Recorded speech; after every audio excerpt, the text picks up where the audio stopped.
गेल्या 27 वर्षापासून आपल्या तटस्थ पत्रकारितेमुळे भारतातच नाही तर जगात परिचित असलेले एनडीटीव्हीचे ज्येष्ठ पत्रकार रवीश कुमार यांनी एनडीटीव्हीचा राजीनामा दिले आहे.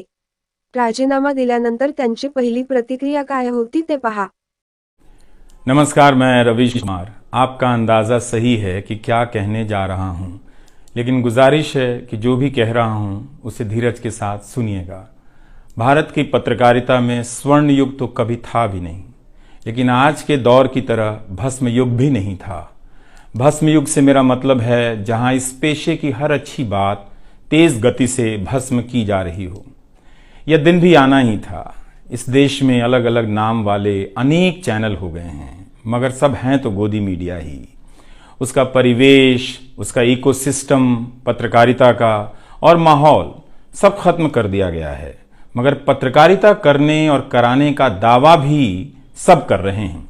खासकर वो भी कर रहे हैं जो उसी सत्ता का हिस्सा माने जाते हैं, उसी के रूप में देखे जाते हैं, जिसकी ताकत से हर दिन पत्रकारिता इस देश में कुचली जा रही है. जब वो कहे कि वह उच्च स्तरीय पत्रकारिता करना चाहता है, तब ऐसा दावा करने वालों को जरा संदेह की निगाह से देखिए. गोदी मीडिया और सरकार भी पत्रकारिता का अपना मतलब आपके ऊपर थोपना चाहती है. अगर इसका मतलब किसी भी रूप में वही है, तब आप एक बार फिर से झांसे में आने वाले हैं. इस वक्त अपने संस्थान को लेकर कुछ खास नहीं कहना चाहता, क्योंकि भावुकता में आप तटस्थ नहीं होते, ऑब्जेक्टिव नहीं हो सकते हैं. एनडीटीवी में 26-27 साल गुजारे हैं. इतनी लंबी यात्रा के अपने उतार चढ़ाव भी हैं. अनेक साथी, वरिष्ठ, कनिष्ठ सब शामिल हैं. कितने लोगों ने साथ दिया है. इन अनुभवों के बारे में कभी भी वस्तुनिष्ठ तरीके से नहीं बोला जा सकता, और आज के दिन तो बिल्कुल नहीं, क्योंकि कई बार तथ्यों के साथ भावनाएं मिल जाती हैं और भावनाओं के तूफान में बहुत सारे तथ्य छूट जाते हैं. बेहतर है कि इसे संक्षिप्त ही रहने दिया जाए. जो आदरणीय शख्स हैं उन्हें मैं याद कर ही रहा हूं. काफ़ी सारी शानदार यादें हैं एनडीटीवी में, अब दोस्तों के बीच सुनने सुनाने के काम आएंगी. आज के दिन किसी एक व्यक्ति का नाम लेना मुश्किल हो रहा है, तब जब आपके पेशेवर जीवन में अनेक लोगों का हाथ हो, कैसे एक का नाम ले सकते हैं. मैं जानता हूं कि पूर्व सहयोगी, मौजूदा सहयोगी सब मुझ में अपना हिस्सा देखते हैं, और वो सही भी है. मुझे सभी से कुछ ना कुछ मिला है. मैं सबका ही आभारी हूं. इसलिए एक का जिक्र कर बाकी को छोड़कर आप न्याय नहीं कर सकते, खासकर ऐसे दिन. वैसे भी इस वक्त तो हर चेहरा ही अच्छा नजर आ रहा है, क्योंकि सबने मेरे अनुभवों को, मेरे जीवन को समृद्ध किया है. बेटी विदा होती है तो वो दूर तक पीछे मुड़कर मायके को देखती रहती है. मैं इसी स्थिति में हूं. अभी मुड़कर देख लेने दीजिए, फिर कभी विस्तार से एनडीटीवी की बात करूंगा, लोगों के बारे में और एनडीटीवी के बारे में, डॉक्टर रॉय, राधिका रॉय के बारे में भी. मैं कई लोगों की प्रतिक्रियाएं पढ़ रहा था. बहुत सी बातें तो मुझे आज ही पता चली. हैरानी हुई कि हर किसी के पास एनडीटीवी का एक अलग ही किस्सा है. वाकई उन 27 वर्षों के बारे में ठहर कर और संभल कर बात करने की जरूरत है. एनडीटीवी ने एक चीज सिखाई कि टीवी में और टीवी का एक ही मतलब होता है, टीम. एंकरों के स्टार बनाए जाने के बाद यह धारणा टूट गई, मगर आज भी टीवी के बुनियाद में यही है कि जितनी अच्छी टीम होगी उतना अच्छा काम होगा. अभी इस बात को यहीं रहने देता हूं, कभी किसी और वक्त के लिए, तब जब आप भावुक ना हों, तब जब मैं भावुक ना हूं कि एनडीटीवी छूट रहा है. अगस्त 1996 में एनडीटीवी से औपचारिक रूप से जुड़ा था. अगस्त 1996 में ट्रांसलेटर के रूप में, अनुवादक के रूप में. लेकिन उसके पहले कई महीनों तक मैं यहां चिट्ठियां छांटता रहा. बोरे में चिट्ठियां आती थीं और मेरे पास रख दी जाती थीं. तब दर्शक पोस्ट बॉक्स में चिट्ठियां भेजा करते थे. देश भर से दर्शक अपने हाथों से अलग अलग कार्यक्रमों के एंकरों को लिखा करते थे. इन्हें पढ़ते हुए मैंने टीवी के कार्यक्रमों के आसपास दर्शकों को बनता देख रहा था. मेरा काम था उनकी बारीक नजर से लिखी गई चिट्ठियों पर रिपोर्ट बनाना और एंकरों या कार्यक्रम के प्रोड्यूसर को सौंप देना. दिहाड़ी का काम था, उसी के हिसाब से मजदूरी मिलती थी, पैसे मिलते थे। मेरी जिंदगी में यह काम आज भी जारी है। आज भी आप मुझे सैकड़ों की संख्या में मैसेज लिखते हैं, हाथ से लिखी चिट्ठियां भी आती हैं, बहुत अच्छी लिखावट में। मैं ज्यादातर मैसेज पढ़ता भी हूं और सभी के नहीं तो बहुतों के जवाब देने की कोशिश करता हूं। कई बार तो अपनी निराशा भी आपसे साझा कर देता हूं। मैं आपके बीच आकर अपने मन का भाव नहीं छिपाता, क्योंकि मैं आपके बीच बताने के लिए आता हूं। अगर खुद को ही छिपाने लगा तो वह पूरा बताना नहीं होता है। मुझे तो लगता है कि कई हजार दर्शकों के पास मेरे लिखे हुए जवाब होंगे। उंगलियों में दर्द रहने के कारण इन दिनों जवाब देना कम कर दिया है। तो एक तरह से जिन चिट्ठियों से एनडीटीवी में मेरी शुरुआत होती है, उनका आना जाना आज भी जारी है, आज तक जारी था। वो काम आगे भी जारी रहेगा, लेकिन इतने सारे सुझावों, जवाबों, अपेक्षाओं, शिकायतों और डांट के बीच सोना, जागना और जीना मुझे आपके हवाले करता चला गया। मैं खुद के पास तो रहा ही नहीं, आपके बीच गया तो घर ही नहीं लौटा। शायद अब कुछ वक्त मिलेगा खुद के साथ रहने का। आज की शाम एक ऐसी शाम है जहां चिड़िया को उसका घोंसला नजर नहीं आ रहा, क्योंकि कोई और उसका घोंसला ले गया है। मगर उसके सामने थक जाने तक एक खुला आसमान जरूर नजर आ रहा है। तो खैर, उसके बाद अनुवादक बना और कई पत्रकारों की रिपोर्ट का अंग्रेजी से हिंदी में अनुवाद करता रहा।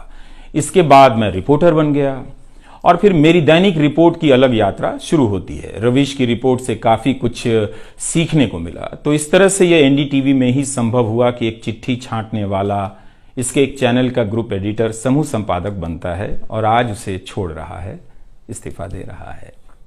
बहुत बड़ी बड़ी शक्तियां पीछे खड़ी हैं इस एक पत्रकार के पीछे। तो स्वाभाविक है कि ये नौबत आनी थी, इसका अंदाजा मुझे पहले भी था। लेकिन जिस दिन आता है उस दिन अच्छा तो नहीं लगता है। लेकिन मैं आपसे यह भी कहना चाहता हूं कि जब भी मेरे बारे में मूल्यांकन करें, इस बात की सहानुभूति मुझसे ना रखें कि मैं चिट्ठी छांटता था। मैं उनकी तरह नहीं हूं कि अचानक चाय बेचने की बात करने लग गया, उतर रहा हूं जहाज से, बात कर रहा हूं चाय बेचने की। सहानुभूति के लिए या फिर अपने संघर्ष को महान बताने के लिए मैं ऐसा नहीं करना चाहता। इस देश में हर किसी का संघर्ष ही पहाड़ चढ़ने के जैसा है। आप एम्स के बाहर मरीज जो खड़े हैं, उनके परिजन जो खड़े हैं, उनसे मिल लीजिए। आपको पता चल जाएगा कि उनकी चुनौतियां कितनी बड़ी हैं और आपका दुख कितना कम है, छोटा है। लेकिन आज के दिन मैं आप सभी के बीच दर्शकों की बात करना चाहता हूं। इस दौर में कुर्सी पर बैठे किरदारों को टूटते हुए देखा, सबने देखा। संस्थाओं को भस्म होते देखा, आपने देखा। नफरती तूफान में लोगों को भटकते देखा। मगर मैंने इसी दौर में एक नई संस्था भी बनते देखी है। वह संस्था है जनता की संस्था, दर्शकों की संस्था। दर्शक ही अपने आप में इंस्टीट्यूशन बन जाते हैं। आप दर्शकों की संख्या भले कम है, मगर आप दर्शकों ने मिलकर जर्जर किए जा रहे इस लोकतंत्र में जनता नाम की संस्था का पौधा सूखने से बचा लिया। एनडीटीवी में मुझे जब भी अवसर मिला मैंने जान लगा दी। मैंने कभी उन अवसरों को अपने लिए नहीं देखा, बल्कि यही सोचा कि यह अवसर मुझे आप दर्शकों के लिए मिला है, इसलिए उन सभी अवसरों को आप दर्शकों की कहानियों से भरता चला गया और मैं आप दर्शकों का होता चला गया। आपका दावा मुझ पर बहुत बड़ा है, मैं जानता हूं। आप मुझ पर बहुत दावा रखते हैं। मेरे आसपास आप दर्शकों की वजह से एक न्यूज रूम बन गया था, पब्लिक न्यूज रूम, जो दफ्तर के भीतर नहीं, आपके घरों में था, आपके दिमाग में था। दुनिया भर में फैले कितने दर्शकों ने आगे आकर मेरी मदद की है। आपने कभी मुझसे पैसे भी नहीं मांगे, कभी एहसान तक नहीं जताया। विदेशों में मेरे लिए वीडियो रिकॉर्ड किया, रिसर्च किया। मेरा हर कार्यक्रम किसी न किसी दर्शक के सहयोग का उदाहरण है। आप दर्शकों ने मेरी जानकारियों को दुरुस्त किया है, गलती की है तो डांटा भी है और काफी कुछ उसमें जोड़ भी दिया है। कई सारे एक्सपर्ट, कई सारे छात्र, कई सारे प्रवासी भारतीय, स्थानीय भारतीय दर्शक बनने के साथ साथ मेरा साथ दे रहे थे और पत्रकार भी बन रहे थे। और इस पेशे के एक छोटे से द्वीप को बचा रहे थे। इस प्रक्रिया को बिखरते देखना, दर्शकों के बनने की प्रक्रिया को बिखरते देखना और फिर से बनते देखना बहुत सुखद अनुभव रहा। आप दर्शकों में से कईयों ने मेरे लिए अलग अलग भाषाओं से अनुवाद तक कर दिया। संसाधनों की हमेशा मेरे पास कमी रही, मगर आप सभी ने मिलकर पूरी कर दी, सिर्फ इसलिए कि प्राइम टाइम में जो भी जाए ठीक से जाए। वो मेरा नहीं, आपका प्राइम टाइम था। कभी खराब शो कर दिया तो आपने अपनी निराशा बताने में कोई संकोच नहीं की। आप वाकई लाजवाब हैं। दर्शक ही मेरे नियमित संपादक हैं, निरंतर संपादक हैं आप दर्शक मेरे। मैं अक्सर कहता हूं कि एक पेड़ में कई बारिशों का पानी होता है। आपके जैसे दर्शकों के होने में ही किसी रवीश कुमार का होना है। आप हर मौसम में बरसात बनकर आ जाते हैं, सूखते पेड़ों को हरा करने आ जाते हैं। आज आपकी बदौलत यूट्यूब पर, ट्विटर पर कितने ही पत्रकार खड़े हो गए। आप उन सभी के पीछे खड़े हैं। आज कई वेबसाइट हैं जिन्हें आप सब्सक्रिप्शन के बहाने आर्थिक मदद देते हैं। जब लोकतंत्र में एक भी संस्था नजर नहीं आ रही थी, अदालतें कमजोर नजर आ रही थी, आ रही हैं, आप दर्शक नजर आ रहे थे। आज के दौर में आप ही पत्रकारिता के सबसे बड़े संस्थान हैं। पत्रकारिता अब संस्थानों में नहीं बची है, आप जैसे दर्शकों के बीच बची हुई है, जिनकी मदद से आज पत्रकार सवाल पूछ रहे हैं। यही आपका इस वक्त में सबसे बड़ा योगदान है। हो सकता है कि कोई जनता की आवाज को पूरी तरह कुचल दे, उसकी आवाज पर धार्मिक नफरतों की आंधी धूल को भर दे, ढक दे, लोकतंत्र को मिटा दे, मगर आप दर्शकों का होना हौसला देता है कि लोकतंत्र भले खत्म हो जाए, मगर उसकी चाहत कभी खत्म नहीं होगी, क्योंकि आप जैसे दर्शक अपनी जवाबदेही को, जिम्मेदारियों को बहुत खूब समझते हैं। इस मुश्किल वक्त में आपने एक पत्रकार पर भरोसा किया, उसे कितना प्यार दिया। कई बुजुर्ग माओं ने मेरे बाल सहला दिए, गाल छू लिए, तो किसी ने मेरे गमले में गुलाब के फूल लगा दिए, किसी ने चने का सत्तू भेज दिया कि मेरी सेहत ना खराब हो, किसी ने शहद भेज दी, किसी ने धूप में खड़े देखा तो सर पर गमछा तान दिया और छाता खोल दिया, किसी ने जेब में कलम रख दी, महंगी कलम। आज के दिन मैं एनडीटीवी से ज्यादा आप दर्शकों को याद करना चाहता हूं। आपके बिना मैं कुछ नहीं कर पाता। मुझे आप दर्शकों पर नाज है। कई बार लगता है कि मैं संस्था का कम, आप दर्शकों का प्रतिनिधि ज्यादा हूं। मुझे काम करने की आजादी मिली संस्था में, निर्बाध आजादी, और उस आजादी को मैंने हमेशा संभाल कर रखा, क्योंकि आपकी तेज नजर मुझ पर थी। खुद को काफी संभाला कि कुछ गलती ना आ जाए, कुछ मुझसे चूक ना हो और मुझ में अहंकार ना आ जाए और बदले में आजादी चली जाए। मेरे आगे दुनिया बदलती रही, मगर टेस्ट मैच के खिलाड़ी की तरह पिच पर टिका रहा।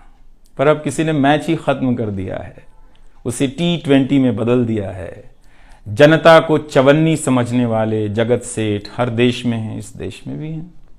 अगर वो दावा करें कि आप तक सही सूचनाएं पहुंचाना चाहते हैं, तो इसका मतलब है कि डॉलर अपनी जेब में रखकर आपकी जेब में चवन्नी डालना चाहते हैं।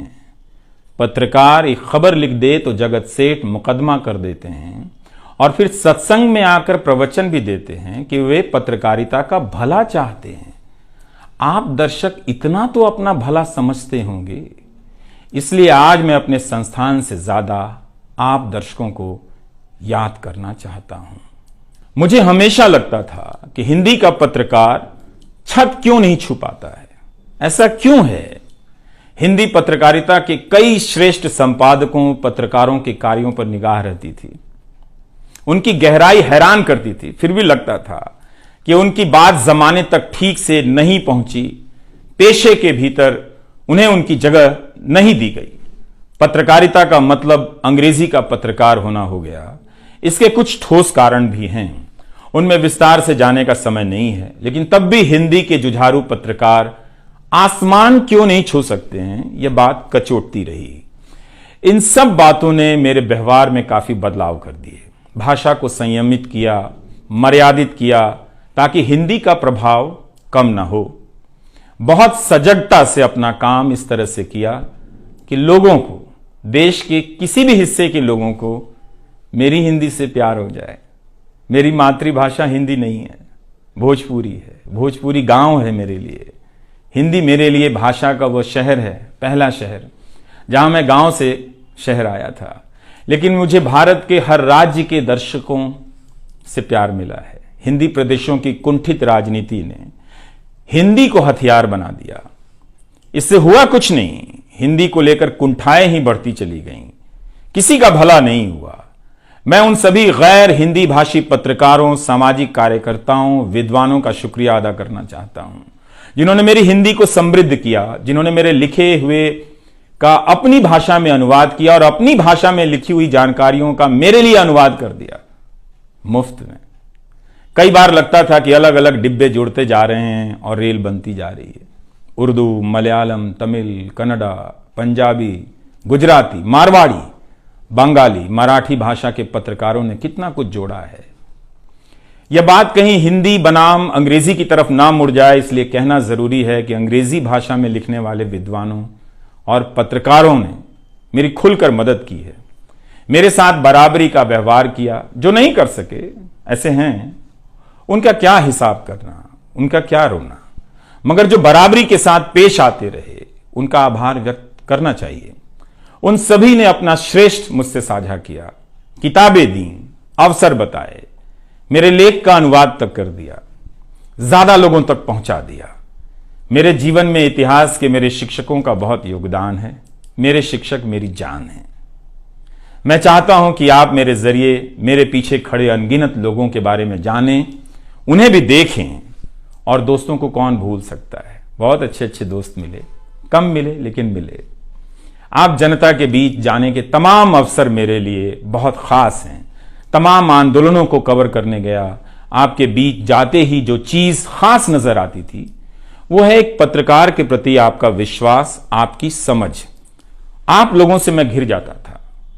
आपके भीतर कितना कुछ बहने लग जाता था, जिसे एक राज्य को सुनना चाहिए, जिसे सुनाने के लिए पत्रकार से अच्छा कोई जरिया नहीं। मुझे आपके बीच आकर हमेशा लगा कि आप सरकार को कैसे देखते हैं, और मैं उस नजर से सरकार को देखने लगा। इसी का भरोसा है कि आपकी सक्रियता में ही भारत का लोकतंत्र धड़कता है। शाहीन बाग और किसान आंदोलन की जिद में मुझे सूरज की रोशनी दिखाई देती है। आपको जनता बनते हुए देखा है।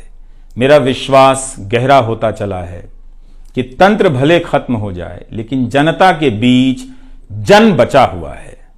एक दिन यही जन आज से बेहतर तंत्र बना लेगा। आज कुछ लोगों को यकीन हो गया है कि सारा तंत्र उनके कब्जे में है। अब जन का कोई मोल नहीं। मीडिया को खत्म कर विपक्ष और जनता को खत्म किया जा चुका है। ऐसा सही भी है, मगर यही शाश्वत नहीं है। एक ना एक दिन जब लोग अपनी नफरतों से जर्जर हो जाएंगे, उनकी नफरतें उनके शरीर से दरकने लग जाएंगी, तब उन्हें किसी नई जमीन की तलाश होगी, किसी पत्रकार की याद आएगी। नफरत की गुलामी से बाहर आने का रास्ता आप ही बनाएंगे, आपको ही बनाना है। एनडीटीवी में मैंने लिखना, बोलना सीखा, दिखना सीखा, अच्छे कपड़े पहनना सीखा, टाई पहननी सीखी। बस केवल डांस नहीं आया, क्योंकि काम से वक्त ही नहीं मिला। आप सीख लीजिएगा।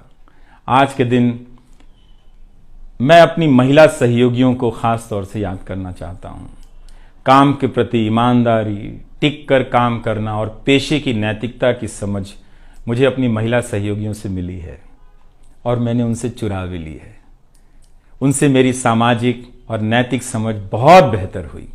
मेरी इस यात्रा में बहुत सी समझदार औरतें और लड़कियों के अनुभव शामिल हैं। मेरी जीवन साथी का भी, मेरी बेटियों का भी, मेरे सास ससुर ने बहुत साथ दिया ताकि मैं बाहर जाकर रिपोर्ट कर सकूं। मेरी माँ, मेरी भाभी, मेरे परिवार के सदस्यों ने भी ठठेरे की तरह सब ने पीट पीट कर पीतल से बर्तन बना दिया। यह मैं इसलिए भी रेखांकित कर रहा हूं कि पत्रकारिता के पेशे में मर्द ही नहीं, मर्दवादियों का कब्जा है। उनकी आक्रामकता के बीच कई बार दम घुटता था। इतनी आक्रामकता के बीच आप रचनात्मक हो ही नहीं सकते, संवेदनशीलता आ ही नहीं सकती। इस पेशे में तमाम महिला सहयोगियों ने मुझे मर्दों की आक्रामकता से बचा लिया।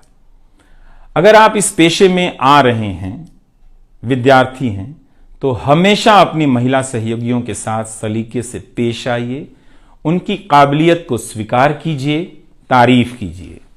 प्राइम टाइम के वक्त अक्सर कहा करता था, मुझे काम करने दो, 9 तो 9 बजे ही बजते हैं।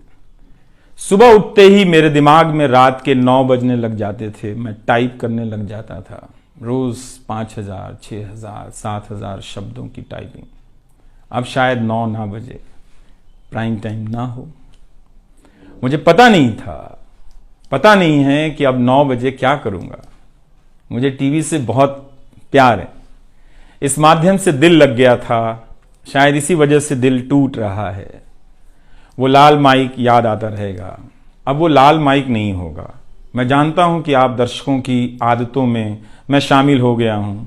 आप काफ़ी तकलीफ में थे कि मेरा क्या होगा, मैं क्या करूंगा, मैं प्राइम टाइम क्यों नहीं कर रहा हूं। मुझे लगा कि चुपचाप किनारे हो जाना चाहिए।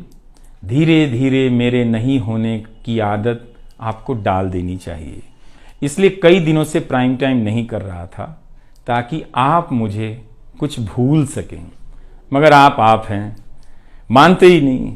हर रात 9 बजे के बाद मैसेज करने लग जाते हैं कि कहाँ हो, बीमार तो नहीं हो, सब ठीक तो है, एनडीटीवी में क्या चल रहा है, आप अच्छे हैं।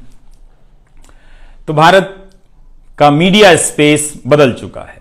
उन हजारों युवाओं की सोचिए जो पढ़ाई पत्रकारिता की कर रहे हैं, लाखों रुपए लगा रहे हैं, मगर उन्हें काम दलाली का करना पड़ेगा, क्योंकि इसके लिए अब कोई सांस्थानिक जगह नहीं बची है। इसी के बीच जो आने वाले पत्रकार हैं, जो इस वक्त पत्रकार हैं, सभी को जूझना है। कोई घुट रहा है तो कोई इस पेशे को छोड़ रहा है। कई लोग कहते हैं कि नौकरी की मजबूरी के अलावा पत्रकार बनने की कोई दूसरी शर्त नजर नहीं आती, कोई उत्साह नहीं है। यहां तो जस्टिस तक कह रहे हैं कि जमानत देने पर जजों को टारगेट किए जाने का डर लगता है। जब जज को ही डर लगता है, तब फिर इस दौर में यह बोलना भी गुनाह है कि मुझे डर नहीं लगता है। एक डरा हुआ पत्रकार मरा हुआ नागरिक पैदा करता है। इसलिए बोला कीजिए कि हमें डर नहीं लगता है। आप उस देश के नागरिक हैं जिसने नंगे पांव ब्रिटिश साम्राज्य को घुटने पर झुका दिया। कोई कारण नहीं कि मैं आप पर भरोसा ना करूं कि एक दिन आप गोदी मीडिया की इस गुलामी से बाहर आएंगे। आप हमेशा इस गुलामी में नहीं रह सकते। इसकी गुलामी से आपको लड़ना ही पड़ेगा। यह सबकी लड़ाई है। इस लड़ाई के बिना आप दुनिया में सर उठाकर नहीं चल सकते। आपकी यही पहचान होगी कि आजाद देश के गोदी मीडिया के गुलाम हैं। इसके खतरे की गंभीरता को समझिए।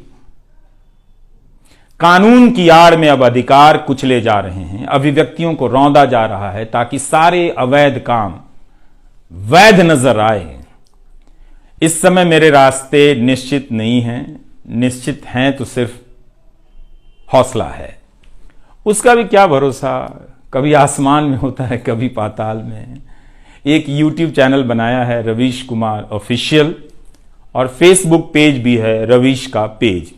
इसे सब्सक्राइब कीजिएगा। अब मैं YouTube पर ही नजर आऊंगा, एनडीटीवी इंडिया पर नहीं। किसी संस्था के साथ मर्यादाएं बहुत अलग होती हैं, फ्रीलांस और आज़ाद जीवन की अलग। लेकिन इस बार परिवार के साथ थोड़ा वक्त बिताना चाहता हूं, जीना चाहता हूं। मैंने इस्तीफा दे दिया है। नमस्कार, मैं रवीश कुमार अब आपको उस चैनल पर सुनाई नहीं देगा। नमस्कार, मैं रवीश कुमार।